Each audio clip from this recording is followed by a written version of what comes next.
Today's date is February 7th, 2019. This is Karen. Good morning, Karen. Good morning. And Karen initially entered the office. Karen's been a patient for many years, but in 2010, which is now 9 years ago, she was complaining of left shoulder pain. And at the time, we did send her for an MRI scan. Is that correct, Karen? That's correct. Yep. And in 2010, I'll just show a little summary. In 2010, it says that Karen had mild overall glenohumeral or left shoulder osteoarthritis, marked appearance of chondromalacia over the superior posterior aspect of the head of the humerus, and there were 3 loose bodies, and then there were other findings of tendinopathy, etc. Well, Karen, correct me if I'm wrong.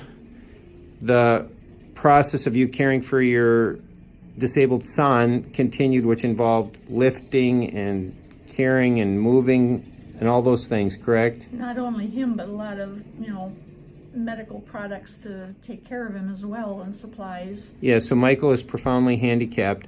So Karen's been caring for her, at the time, 24-year-old son in 2010 Right. for 24 years on a full-time basis. And then her symptoms continued to get worse into 2016. And so we asked Karen if we could get another MRI done of her left shoulder in 2016. Correct, Karen? That's correct. And here's the results. Karen at the time now is 68, and 68-year-old female with left shoulder pain, decreased range of motion, ongoing for 6 months. And so the MRI scan showed the following,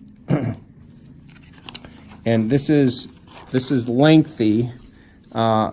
It was an arthrogram of her left shoulder with multiple findings, loose bodies, contrast, distends joint capsule, broad-based areas of prominent soft tissue thickening, capsular recess is in keeping with marked synovitis, and humeral head, grade 3, focal areas of grade 4 chondromalacia, thinning, irregularity of the humeral head, etc., etc. And then the AC joint, moderate chronic degenerative hypertrophy that's encroaching on the anterior subacromial space. And so the impressions by the radiology was advanced osteoarthritis. So it went from mild in 2010 to advanced osteoarthritis in the left glenohumeral joint. And she initially had 3 loose bodies. Now it's saying she has a dozen loose calcifications, loose bodies in her subscapulary recess and biceps tendon, and moderate supraspinatus, inflamed tendinosis, etc. Well, then it was so severe. Karen, tell us how severe the symptoms were at this time now with your functionality of your left shoulder. Well, I couldn't lift anything without being in severe pain. I couldn't lift Michael up. I couldn't hardly dress myself because I couldn't get my arm behind my back about any further than that. And the pain was just debilitating. I seriously couldn't do much of anything, especially left arm. So, and it was difficulty sleep. There was difficulty with sleeping too, right? Right, because the pain never went away. Right. So we had another conversation, correct? And we decided that maybe we should get a surgical assessment of your left shoulder, true? Yes.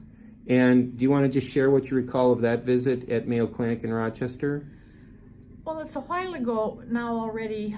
It's been 3 years. 3 years already. But when I went down there, they did, I don't know if it was an MRI again. They did a full assessment. Full assessment, and the doctor told me that he recommended a shoulder replacement surgery and set me up, I think, just like a couple of months later for surgery. But then I found out, either from him or from some further research of my own, that sometimes shoulder surgery leaves you incapable of really functionality after that too, and it might not be any better than it was before. And I just went, pooey, I'm not going to do that then. I don't want to go through a surgery and not be able to do life. to do life or be any better off than I currently was. So I opted out of it and came to see you. So before we proceed, do you mind if I just show that letter from Mayo quickly on the summary of your visit to Mayo Clinic here? Absolutely. Okay, so here's the here's just the summary. Thank you very much for referring Karen, et cetera, and then it says left shoulder glenohumeral osteoarthritis, possible underlying inflammatory arthropathy versus a primary synovial disease.